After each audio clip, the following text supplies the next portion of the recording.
चेतन जग जीव जता सकल राममय जान।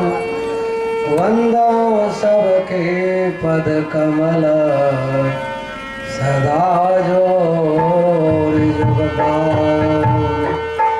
वंदो सबके पद कमल सदा जोर जुगपान। बोलो कृष्ण कन्हैया लाल की जय, सद्गुरु महाराज की जय। राधे राधे गोविंद गोविंद राधे राधे गोविंद राधे राधे गोविंद गोविंद राधे राधे राधे गोविंद गोविंद राधे गोपाल राधे गोविंद राधे गोविंद राधे गोपाल राधे गोविंद राधे गोपाल राधे राधे गोविंद गोविंद राधे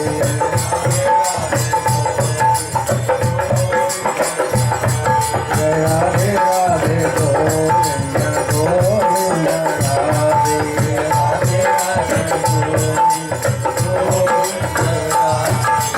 गोविंद राधे गोपाल राधे गोविंद राधे गोपाल राधे गोविंद राधे गोपाल राधे गोविंद राधे राधे राधे गोविंद गोविंद राधे राधे राधे गोविंद राधे राधे गोविंद गोविंद राधे राधे राधे बोलो कृष्ण कन्हैया लाल की सद्गुरु महाराज की जय। परम पूज्य प्रातः स्मरणी वंदनीय अर्चने श्री सद्गुरु जी महाराज के चरणों में कोटि कोटि प्रणाम करते हुए उपस्थित समस्त संगीतज्ञ संत जन गुरुजन भागवत कथा के मुख्य यजमान उनके समस्त परिवार माताओं बहनों भाइयों सभी के चरणों में प्रणाम। परमात्मा की असीम कृपा आज हम सभी पावन संहिता श्रीमद् भागवत महापुराण के आधार पर पावन पवित्र करने वाली कथा परमात्मा की कथा में हम सभी पंचम दिवस में प्रवेश कर रहे हैं। भक्तजनों सुंदर साथ जी, आप लोगों ने कल भगवान के अनेक अवतार श्रवण किया, भक्तों की कथा श्रवण किया, भक्तों के अंदर में श्रद्धा कैसी हो आपने श्रवण किया। हमें अपने गुरुदेव के प्रति, अपने से बड़ों के प्रति, सम्मानित व्यक्ति के प्रति, आचार्य के प्रति हमारे अंदर में श्रद्धा होना चाहिए। श्रद्धा और श्राद्ध एक ही शब्द आ जाता है। हमारे अंदर में श्रद्धा हो। पहले जमाने में, पहले समय में विद्यालय में भी शिक्षक के प्रति छात्र के अंदर में अपार श्रद्धा थी, प्रेम, श्रद्धा, आदर। और आजकल भी आप लोग देखते होंगे, आजकल सरकार एक विधान भी कुछ अलग ही बना दिया। पहले जमाने में शिक्षक लोग कुर्सी पर बैठे रहते थे और जैसे शिक्षक आए बच्चे सारे खड़े हो गए, सम्मान का एक विधान था। आजकल बच्चे बैठा रहता है और शिक्षक खड़ा होकर के पढ़ाता रहता है, कुछ अलग ही परंपरा चल पड़ी। तो इसलिए आजकल के बच्चों में शिक्षकों के प्रति श्रद्धा कम हो गई, और श्रद्धा ऐसे कम। अब एक बार चतुर छात्र, वो छात्र अपने शिक्षक के पास गया और कहने लगा, मास्टर जी आज रात में आपके पिता मेरे सपने में आया था। बोला बहुत बढ़िया भाई। उन्होंने कह रहा था कि मेरे बेटे से कह देना कि तुमको आपका पिताजी बोला है हमें पास कर देना। देखो कितना चतुराई दिखा रहा है। छात्र बोला शिक्षक से कि आप सपने में आपके पिताजी आए थे और मुझे बोले कि मेरे बेटा को कह देना, अपने शिक्षक को कह देना कि आपका पिताजी बोल गए हैं मुझे पास कर देना। मास्टर का घर मास्टर है, बोला ठीक है कोई बात नहीं। अगले दिन उस छात्र को बुलाया वो शिक्षक और कहने लगा, आज रात में मेरे पिताजी भी आए थे। बोले अच्छा आपके पास भी पिताजी आए थे? बोला हाँ, मेरे पिताजी आकर के कहने लगे वो जो लड़का कल आया था वो बड़ा दुष्ट लड़का है, उसको फेल कर देना।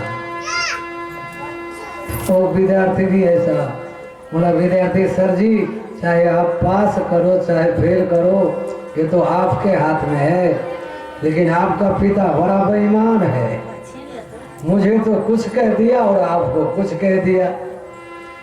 तो आजकल के बच्चे भी ऐसे ही है, कुछ भी श्रद्धा नहीं, परंतु हमें हमारा स्वभाव कैसे पता लगेगा लोगों को?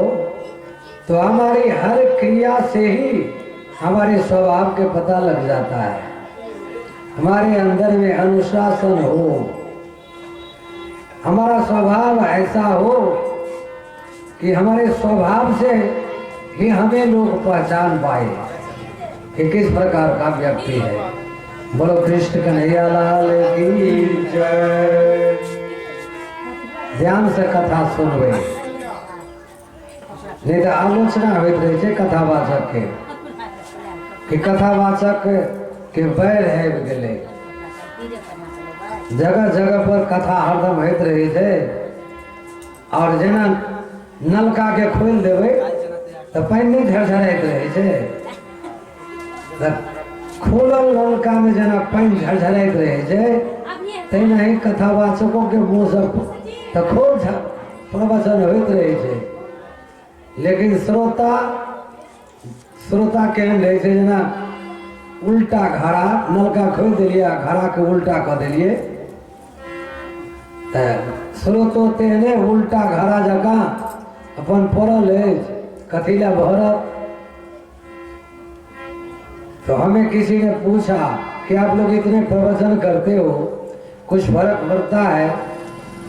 तो मैंने उसे यही बताया कि भैया नलका को खोल दो और घड़ा को अगर सीधा रखो तो भरेगा, और अगर मुंदा मार दिया मैंने उल्टा रख दिया तो भरे या ना भरे, लेकिन जब तक नलका चलती रहेगी तब तक शीतल तो रहेगा घड़ा, कम से कम घड़ा शीतल तो है। तो इसी प्रकार से आप लोग श्रद्धा से प्रेम से श्रवण करें तो थोड़े बहुत पल्ले पड़ जाएगा। बोलो कृष्ण कन्हैया लाल की जय। कल आप सभी भक्तों की कथा और भगवान के अनेक अवतारों की कथा श्रवण किया। भगवान प्रभु राम इस भूधरा पर आए और इसके बाद में ये भी कथा श्रवण किया कि भगवान श्री कृष्ण भी इस भूधरा पर आए। और थोड़ा सा दोनों में अंतर है। दोनों में क्या अंतर है? प्रभु राम जब आए तो प्रभु राम रोने लगे। दास दासियां सब दौड़ दौड़ के बधाई लेने आई। लेकिन यहाँ भगवान कृष्ण जब आए तो रोए नहीं। क्यों नहीं रोए? कि रामा अवतार में रोया तो दास दासियों से दौड़ा, और यहाँ अगर रोऊंगा तो लाठी लेके मामा दौड़ेगा, इसलिए रोए नहीं। अपन थोड़ा सा पीछे चलते हैं। भगवान अवतार, कृष्ण अवतार किस प्रकार से हुआ, आपको प्रमाण देखना है तो गर्ग संहिता भागवत में नहीं मिलेगा आपको, ये भी बता दो। ये प्रमाण भागवत में नहीं मिलेगा। गर्ग संहिता, ब्रह्मवैवर्त पुराण और महेश्वर तंत्र, ये 3 ग्रंथ में इसका प्रमाण मिलता है। महेश्वर तंत्र बहुत कम मिलता है, शायद आप लोगों को मिले ना मिले। ब्रह्मवैवर्त पुराण मिल जाता है। गर्ग संहिता जहाँ कहीं भी आप किसी गीता प्रेस गोरखपुर के स्टॉल पर जाओगे, दुकान पर, तो मिल जाएगा। उसमें आप प्रमाण देखना।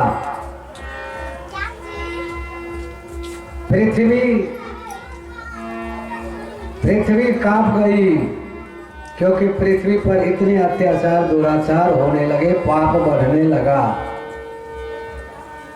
सारे देवता लोग ब्रह्मा जी के पास गए।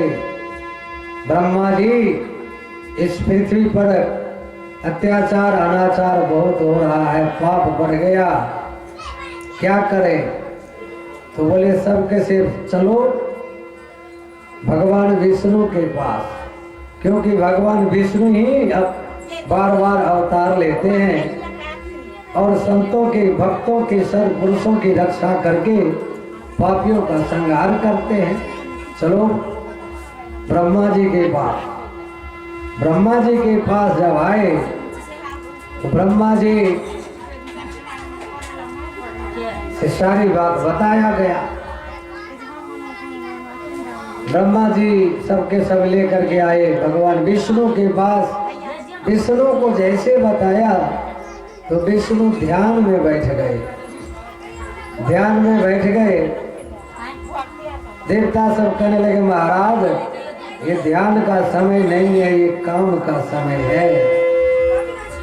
भगवान विष्णु कहने लगे, अरे मैं ध्यान लगा के देख रहा था कि इतने बड़े ये कंस, पापी कंस है कौन, ये मैं देख रहा था। तो क्या देखा महाराज? तो मैं यही देखा कि ये कंस पूर्व जन्म में कालनेमी नाम का राक्षस था, वही अब कंस बना है। और कालनेमी वरदान प्राप्त कर लिया ब्रह्मा जी से कि मैं विष्णु के किसी शक्ति से नहीं मरूं। तो देखो, मैं अगर अवतार लूंगा तो मुझसे ये नहीं मारा जाएगा। तो कौन मारेगा?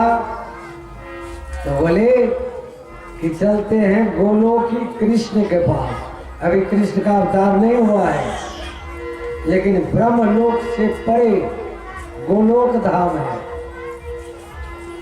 वैकुंठ लोक से परे गोलोक धाम है।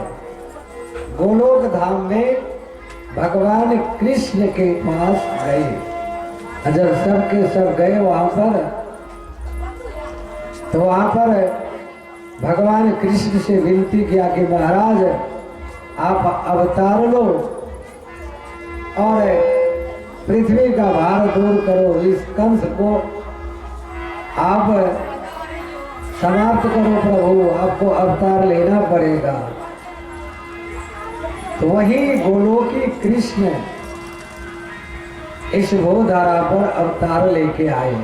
अब थोड़ा सा इसका और विवेचना करता हूँ, थोड़ा और जल्दी समझ में आएंगे।